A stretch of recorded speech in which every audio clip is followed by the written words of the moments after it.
Muy buenas tardes, bienvenidos a su programa Diálogo Libre que se transmite por prensalibre.com. Me acompañan Gabriel Duarte, investigador de ACIES, y Cristian Castillo, politólogo del IMNUSAC. Hoy estaremos hablando acerca de los retos y lo que se viene en la elección de la Junta Directiva del Congreso. Bienvenidos.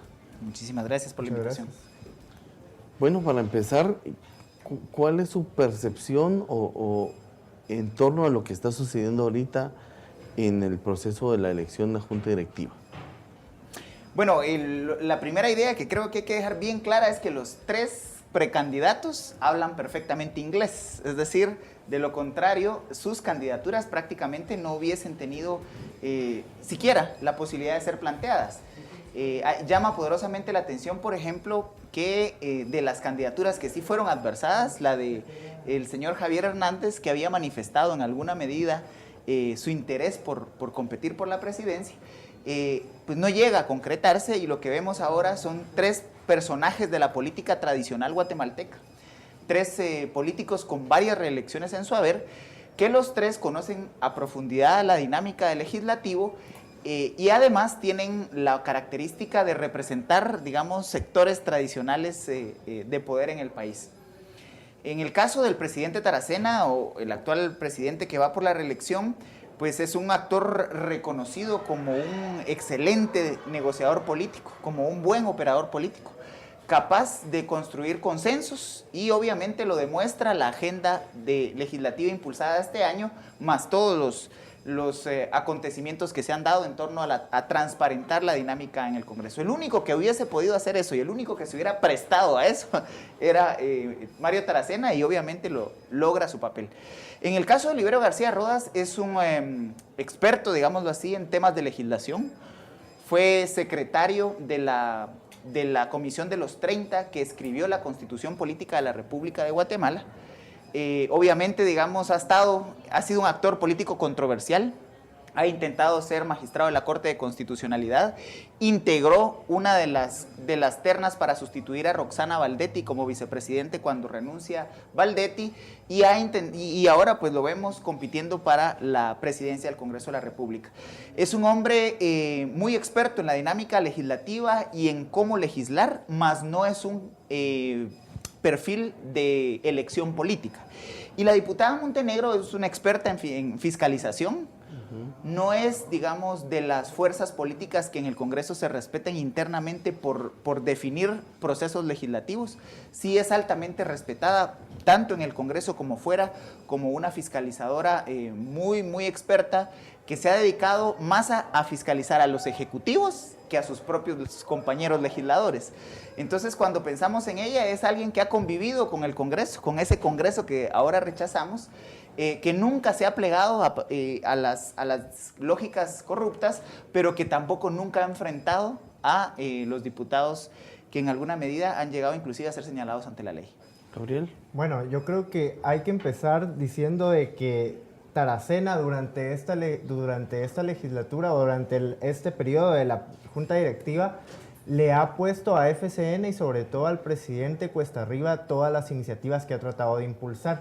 Lo que vemos con FCN Nación es que trata de buscar un actor que sea un poco más neutral o que logre más alianzas, sobre todo porque lo que ellos buscan es que sea poder estar dentro de la Junta Directiva, ya que la UNE y Taracena los dejan fuera. Entonces, en este momento es cuando buscan a Oliverio, porque lo ven como una figura que tiene mucha credibilidad dentro del Congreso, que es alguien muy técnico, pero a cambio ellos también van a ir integrando esta Junta Directiva, ¿no? Y buscando el apoyo de otras bancadas más pequeñas.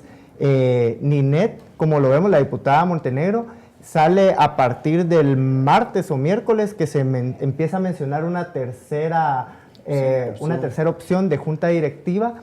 El problema que yo veo con Ninet Montenegro es que es una bancada bastante pequeña, son apenas 7 diputados, lo cual, a pesar de que tenga todas las bancadas pequeñas de su lado, incluso necesitarían aliarse a otra bancada grande como MR, UNE o FCN para poder lograr los votos suficientes para impulsar o que pase esta planilla. También hay que recordar de que mucha de la negociación que se puede dar entre las bancadas no solo es la junta directiva. Lo que sucede es que en este momento estamos muy centrados en el tema de la junta directiva, pero después vienen las comisiones también. Claro. Que con Oliverio, por ejemplo, si bien no hay mucha gente de FCN dentro de las planillas que se han mencionado para junta directiva, puede que dentro de las comisiones vaya a haber mucha gente de FCN presidiéndola, sobre todo la Comisión de Economía, de Finanzas, que son las que le interesan sobre todo al Ejecutivo para poder impulsar todos los planes o programas que quieran dentro de los siguientes 3 años, ya que ha sido un Ejecutivo que ha sido prácticamente inoperante durante este primer año. Y además hemos visto de que prácticamente la UNE y el Legislativo es quien ha marcado la agenda. Y en eso coincido, Manuel, de pronto, refiriendo que el FCN quedó fuera de todo en el Congreso durante este primer año de la 8ª legislatura. Pues todo fue manejado de alguna forma por la UNE. Por la unidad, los dejan fuera de la junta directiva, los dejan sin presidencias de comisiones, pero la amenaza más grande en este momento es el arrinconamiento que tiene el Ejecutivo respecto de ya su proyecto de presupuesto 2017, en donde la misma UNE y el presidente de la Comisión de Finanzas ha dicho que es necesario reducir el techo presupuestal. Y hemos visto un ministro de Finanzas bastante agobiado con la sola posibilidad de una discusión de reducir ese techo presupuestal.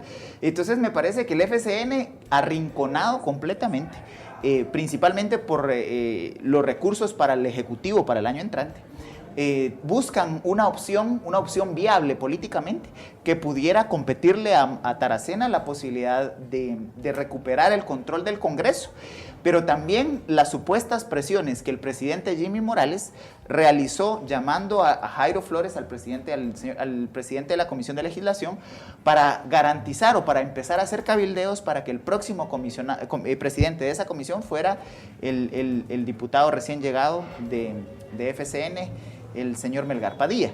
Entonces vemos, digamos, que pareciera que el elemento que está ahorita viabilizando la confrontación por la presidencia del Ejecutivo tiene mucho que ver con los recursos que pueda disponer el Ejecutivo para el año entrante y que deberán ser aprobados en menos de 10 días por parte hasta el 30 de noviembre, por parte del Congreso. Ahora, ¿qué creen ustedes,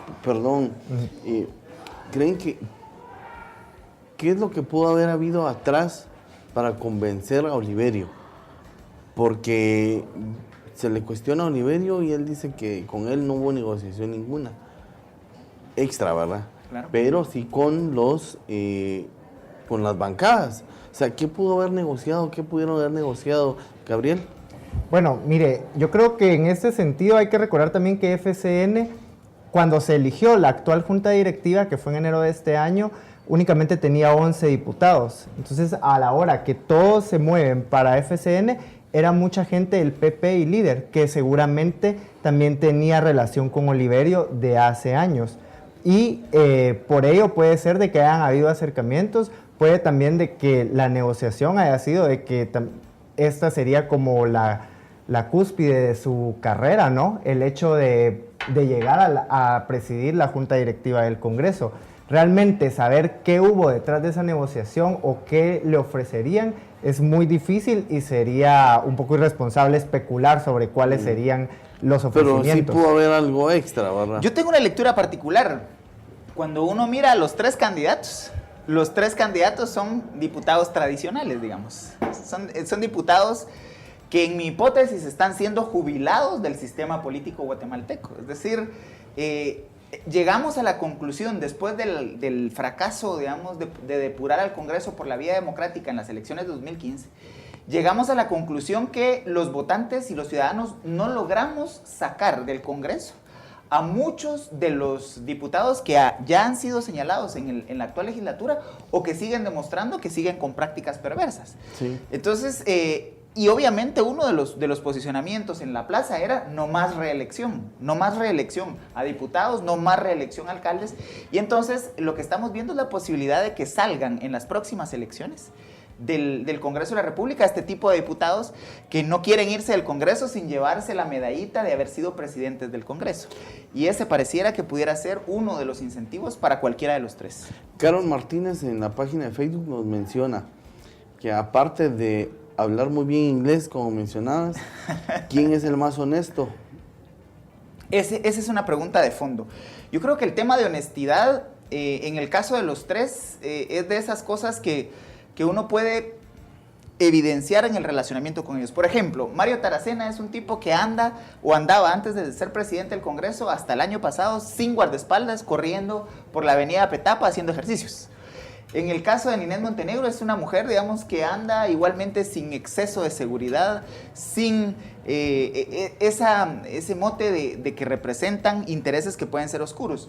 En el caso de Oliverio no tengo la experiencia, tanto a los otros dos sí los he encontrado, digamos, en la calle y transmitían esa libertad y esa ventaja de, bueno, no le debemos mayor cosa a nadie, a pesar de que han sido diputados trascendentales y controversiales. Sin embargo, me parece que la gran pregunta ahorita no es ni quién es el más simpático, ni quién es el más honesto, ni quién es el más honesto, ni quién es, digamos, el más transparente. Los tres ya se les permitió su candidatura. Ahorita la gran pregunta es quién puede continuar con la agenda de reformas profundas del Estado. Y es que esa me parece que es la principal preocupación.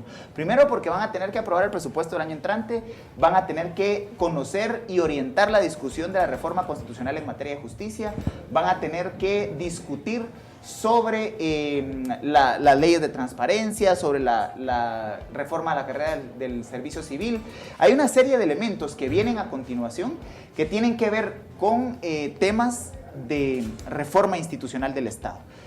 Quien tenga ahorita las mayores capacidades para eso es el que va o el que debería llegar a presidir el Congreso de la República. Yo creo que si bien se menciona el tema de la honestidad en cuanto al presidente de la Junta Directiva, también deberíamos de cuestionarnos con qué gente está integrada toda su planilla, ya que si solo juzgamos a Oliverio o a Mario Taracena o a Ninette Montenegro, deberíamos de ver, por ejemplo, también quiénes más están integrando la planilla de, por ejemplo, Oliverio, ¿no? Pero la transparencia, Gabriela, la transparencia viene amarrada a que ellos mismos hagan pública de manera responsable quienes integran, que no sean, digamos, esas lógicas de información secundaria, no, que ellos se supone que los tres son muy transparentes, que los tres presenten quiénes son los diputados que los acompañan. Efectivamente, y en el tema de quién va a impulsar una agenda de reformas profundas, como lo mencionaba Cristian, en el Congreso hay que recordar también que, por ejemplo, a FCN, a pesar de que tiene 37 diputados,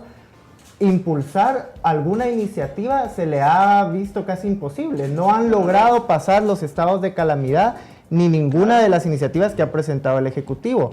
Ninette Montenegro, por su lado, únicamente tiene 7 diputados. Conseguir los 73 restantes para poder pasar alguna iniciativa también se le dificultaría.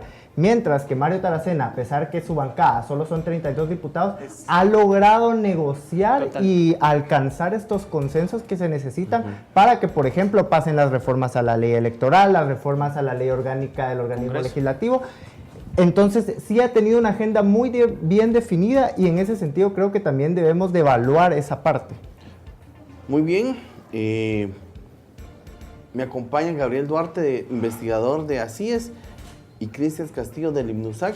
Regresamos en un momento.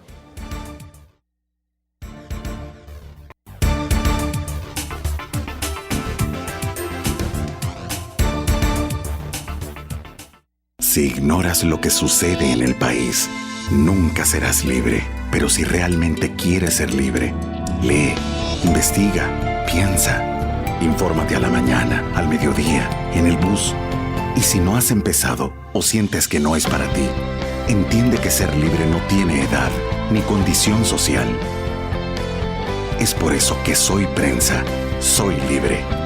Prensa Libre, un periodismo que evoluciona.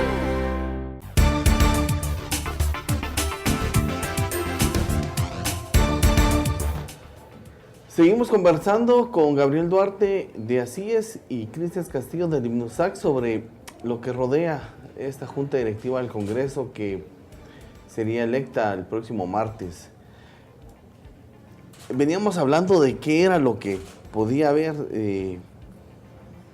como que los retos, ¿verdad? En sí, a eso me quiero referir en este momento. ¿Será que Oliverio va a poder, si él llega a ser electo, poder impulsar todas las reformas que él mismo está planteando dentro de la Comisión de Legislación y Puntos Constitucionales, como la ley de antejuicio, la ley de amparo, las reformas constitucionales al sector justicia?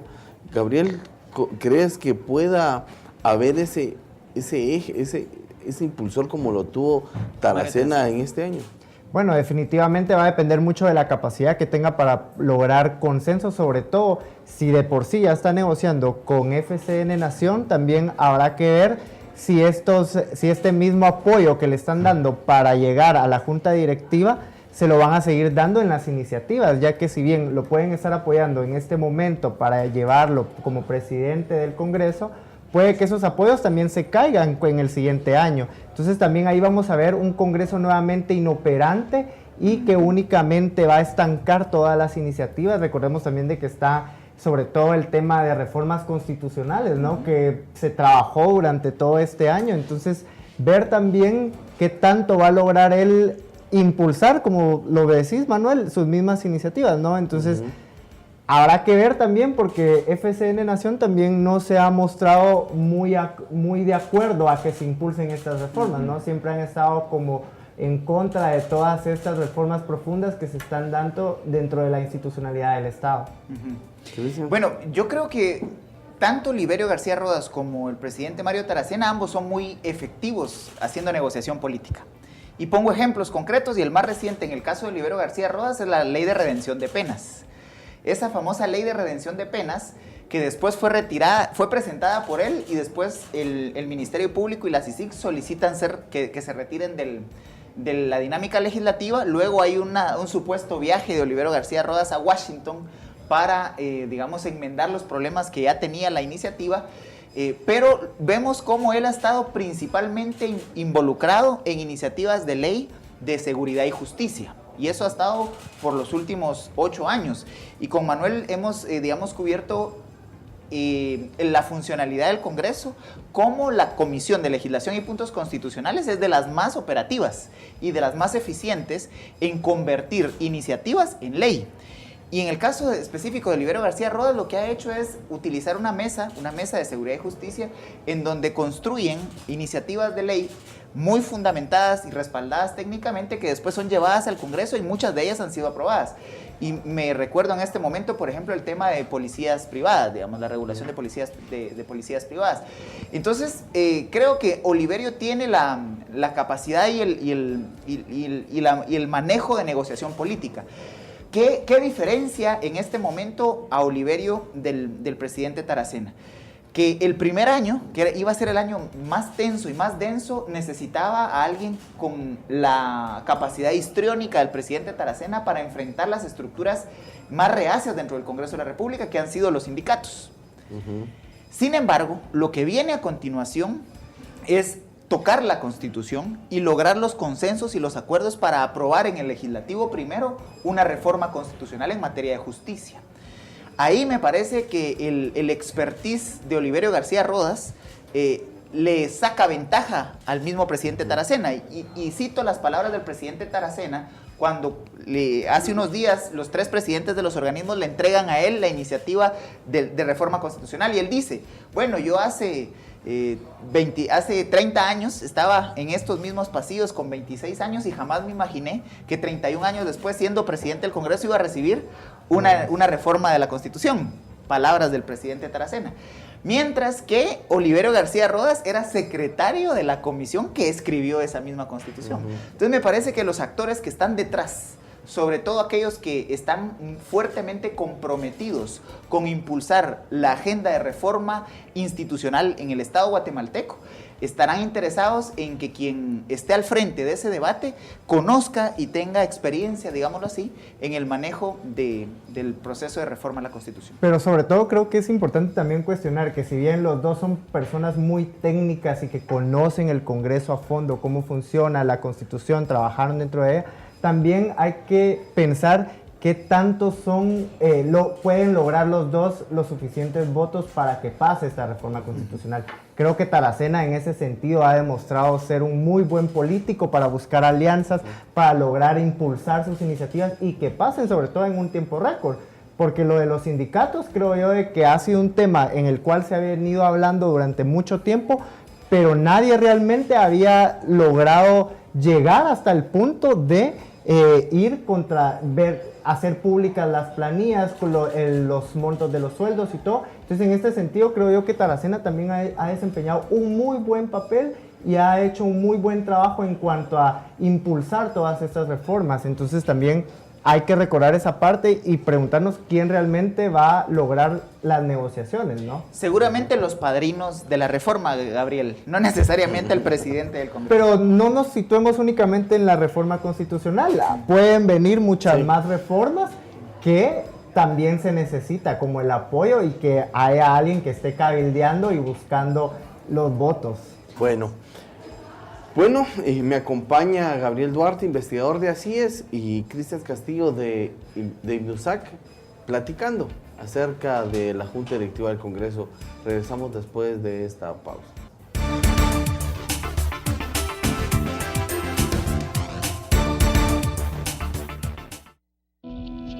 Si solo quieres ganar reconocimiento, nunca serás libre.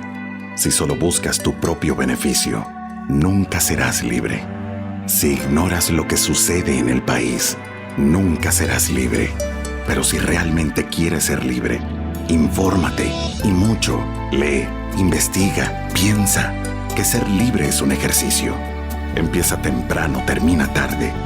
Infórmate a la mañana, al mediodía, en el bus, hasta sábados y domingos. Hazlo hasta caer dormido. Sé libre cuando quieras y como quieras, pero hazlo, infórmate. Y si no has empezado o sientes que no es para ti, entiende que ser libre no tiene edad ni condición social. Es por eso que Soy Prensa, soy libre. Prensa Libre, un periodismo que evoluciona.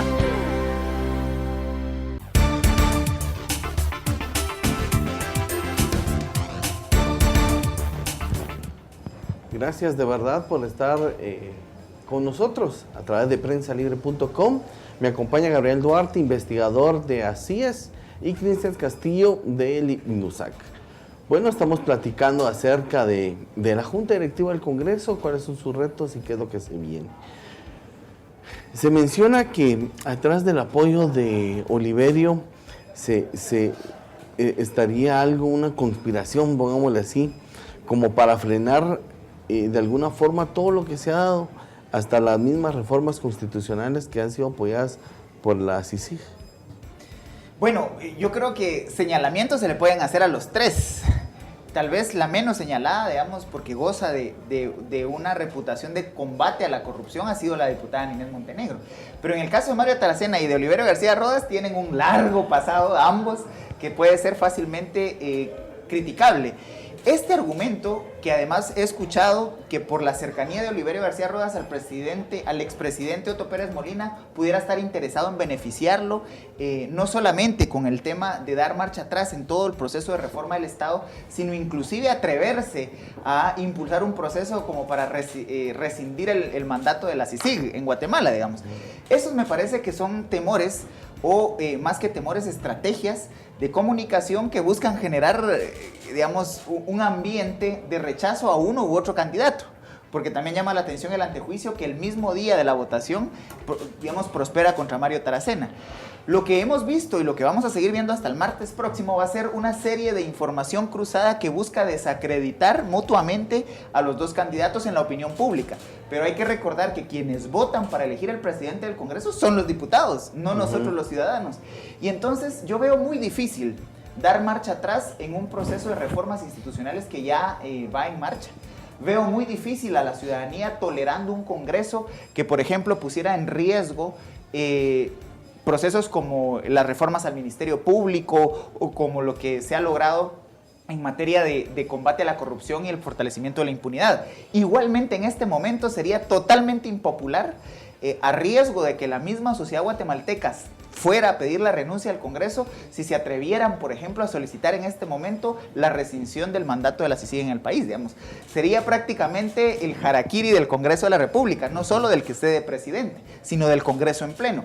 Entonces me parece que son esos petates del muerto o el famoso coco, con el cual desde chiquitos se acostumbraron a amenazarnos y asustarnos porque alguien X o Y iba a ser el que nos iba a representar una gran debacle en el país. Más bien lo que yo veo ahorita a continuación, ese tipo de cosas las veo lejanas.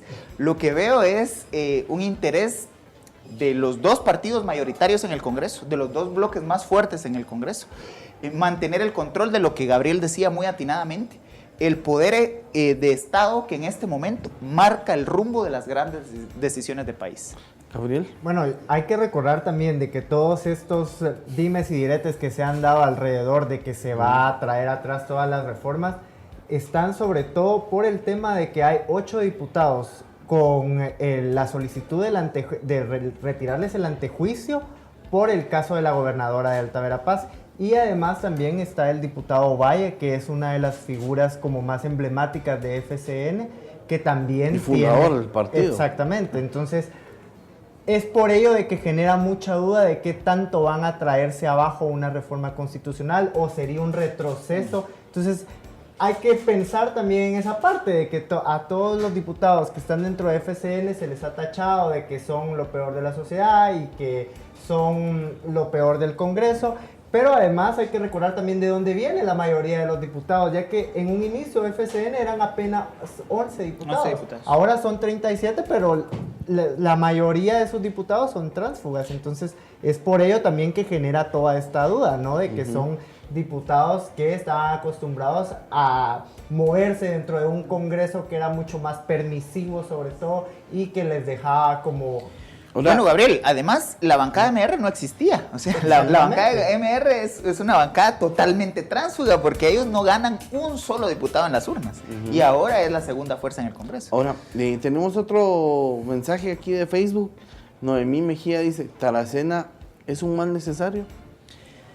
Me parece, y yo creo que el planteamiento que nos hace la persona es tal vez el elemento de fondo. Los tres han sido muy, digámoslo así, muy instrumentalizados en su momento para diferentes lógicas dentro del Congreso. Taracena viene de decirle chuchas apaleadas a las diputadas mujeres, viene de tirarle vasos de agua a sus compañeros, viene de tirarle papeles a los de la Junta Directiva cuando no le dan la palabra, viene de hacer zafarranchos, de denunciar que lo querían electrocutar. Es decir, es un actor histriónico dentro del Congreso y ese histrionismo le ha servido para impulsar uno de los años más productivos del Congreso de la República en los últimos 15, 20 años. Es decir, el avance que ha habido en cuanto a legislación en los últimos 8 meses supera por muchos años anteriores. No obstante, todo tiene un momento y todo tiene una utilidad. Me parece que ante el proceso de reformas constitucionales, Mario Taracena no es necesariamente el actor más calificado para promover y presidir un debate y una negociación que sí es fundamental para el país. Y eso es lo que creo que se está reconociendo en la candidatura de Olivero García Rodas. Él podría en alguna medida orientar de mejor forma un debate serio, no solamente de opiniones positivas para un texto que ya está en proceso legislativo, sino que tendría la posibilidad de orientar el debate político adentro del Congreso de la República para que se haga una reforma constitucional que realmente responda a las demandas de independencia, de modernización y sobre todo de la capacidad de aplicar justicia pronta y cumplida, porque estamos ante el 2019, que si no hay reforma constitucional, lo que vamos a tener es en un mismo año elecciones a Congreso, a presidente e integración de comisiones de postulación.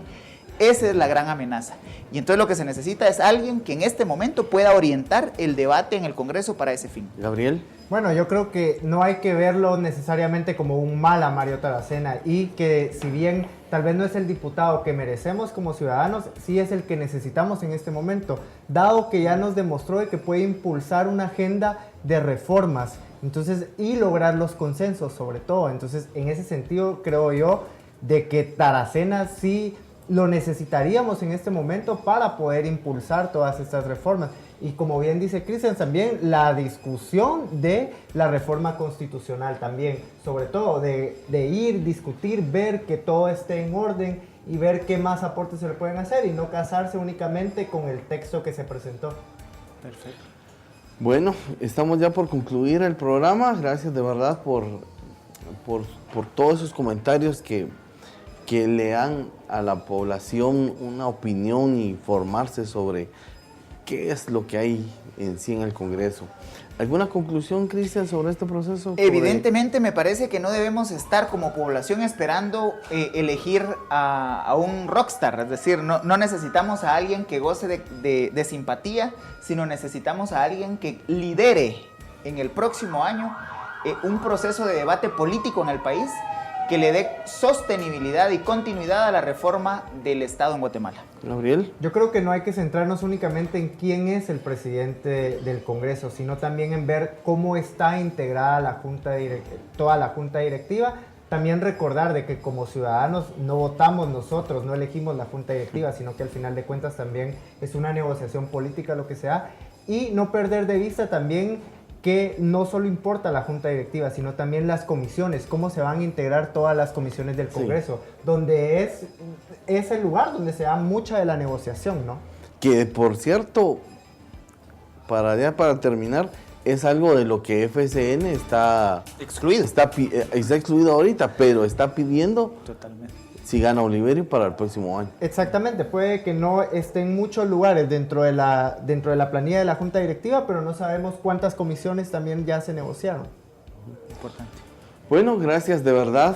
Gracias a Gabriel Duarte, investigador de ACIES, y a Cristian Castillo del IMNUSAC por haber participado y haber generado estas ideas para que la población, a través de las redes sociales y de Prensa Libre y mañana en el impreso, pueda tener una visión mejor de qué es lo que está sucediendo en el Congreso sobre la elección de la Junta Directiva del Congreso. Gracias de verdad por su sintonía. El próximo viernes habrá otro tema de interés para ustedes. Estén en sintonía. Buenas tardes.